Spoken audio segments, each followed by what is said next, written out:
యేసు యూదులతో ఇట్లనెను, పరలోకము నుండి దిగివచ్చిన జీవము గల ఆహారమును నేనే. ఈ ఆహారమును ఎవడేని భుజించినచో వాడు నిరంతరము జీవించును. ఈ లోకము జీవించుటకు నేను ఇచ్చు ఆహారము నా శరీరమి అని మీతో నిశ్చయముగా చెప్పుచున్నాను. అంతటా యూదులలో ఒకరితో ఒకరు, మనము భుజించుటకు ఈయన తన శరీరము ఎట్లు ఇయ్యగలడు అని వాదించుకొనసాగిరి. యేసు వారికి, మీరు మనిషి కుమారుని శరీరమును భుజించి ఆయన రక్తమును త్రాగనని తప్ప మీలో జీవము ఉండదని మీతో నిశ్చయముగా చెప్పుచున్నాను.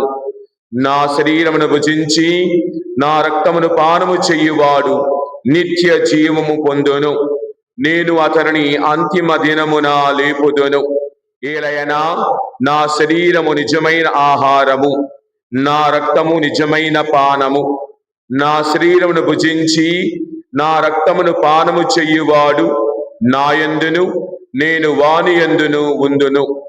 జీవము గల తండ్రి నన్ను పంపెను. నేను తండ్రి మూలమున జీవించుచున్నాను. అట్లే నన్ను భుజించువాడు నా మూలమున జీవించును.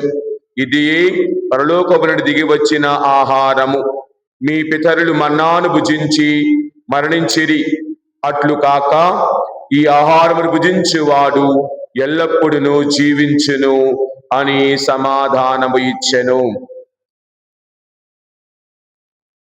ఇది క్రీస్తు సువార్త. సుశేష వాక్యముల ద్వారా మన పాపములన్నీ క్షమించబడునుగాక.